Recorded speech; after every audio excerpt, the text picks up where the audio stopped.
Session 6, Pain Relief and Coping Strategies, Part E, the birthing pool.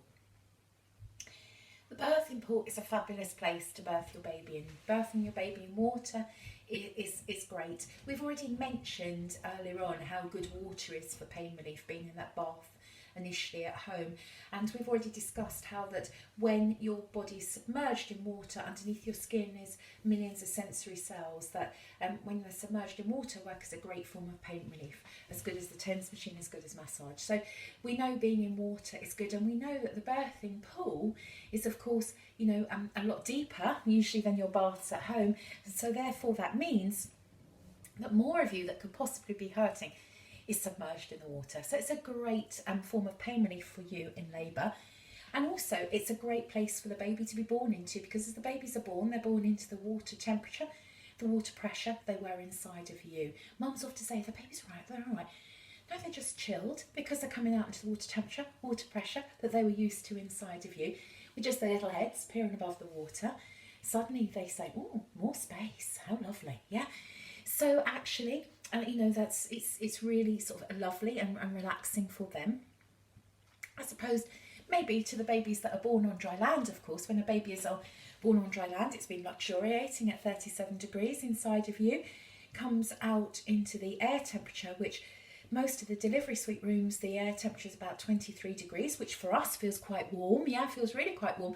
But for your babies that have been luxuriating at 37 degrees, coming out into the cooler 23 degrees with wet hair, you can see why they're sometimes a bit cross quicker than those that are in the water. Yeah.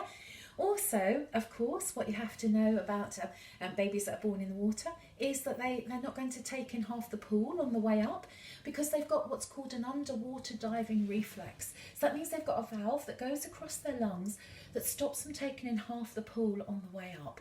And in fact, they have this for almost like the first year of their life.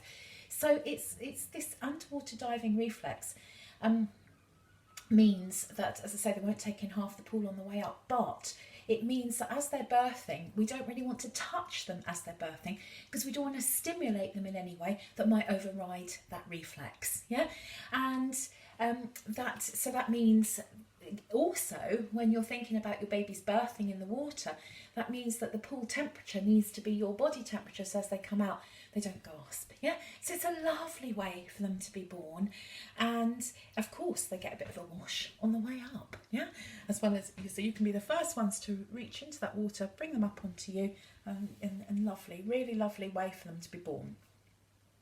Now, lots of people will ask us, they'll ask us, can we book the pool in advance? I have to say for that, sorry, you can't. You can't say, oh, my baby's due on the 6th of June. I'll have the pool at 3 o'clock, please.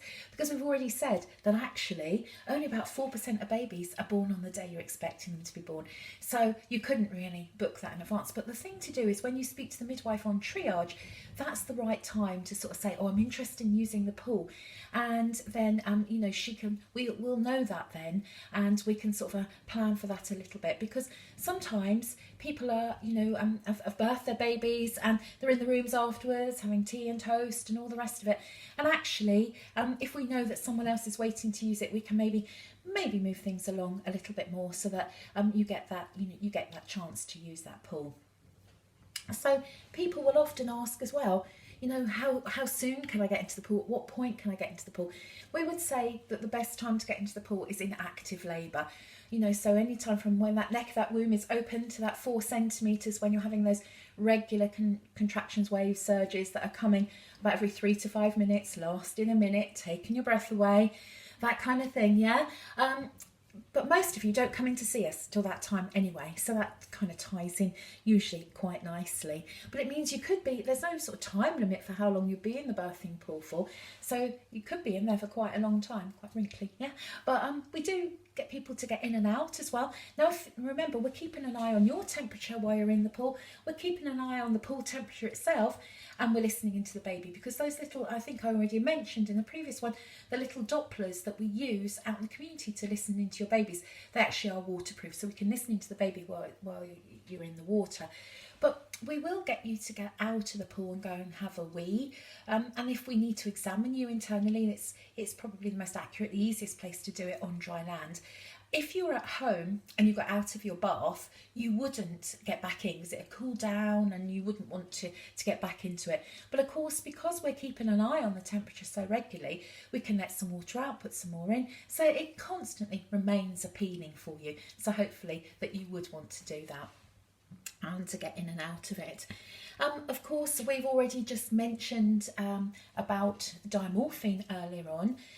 Whilst you can use gas and air, of course, in the pool, if you've had dimorphine in the last sort of 3 or 4 hours, then we would want to wait for that dimorphine to be out of your system before you get in the pool, because it is quite deep, the pool, and we don't want you in that pool really sleepy. So therefore, there's a bit of a time gap for that as well. But the birthing pool is absolutely fabulous way to birth your baby. And I would say that I can't think of any more questions off the top of my head that people often ask us about it. But I would say to you, it is something, if you can, it's really worth considering. Oh, I know what I was going to say. I hadn't mentioned to you how many pools we've got. I think I might have done at either site. So on the Worthing site, we've got 2 pools. One slightly bigger than the other. Over at Chichester, we've got 3 pools. They're all the slightly bigger ones. 2 on the birth centre, but 1 on labour ward. Because if you don't fulfil the criteria to go to the birth centre, so the birth centre was really intended for girls that could have had their babies at home, but choose to come to the hospital to birth their babies. So the birth centre was intended for those, but some people fulfil the criteria to use the birthing pool, but they couldn't really have had their babies at home. So therefore the birthing pool on labour ward is for those ladies. So we've got 3 birthing pools, and although one site has 3 pools and the other site has 2, I can tell you month after month after month, statistically we have the same amount of birthing pool births on both sites. So the most likely reason that you couldn't use the birthing pool is not availability. The most likely reason that you couldn't use the birthing pool is a medical reason, because you have to be nice and low risk to get in the birthing pool. Okay.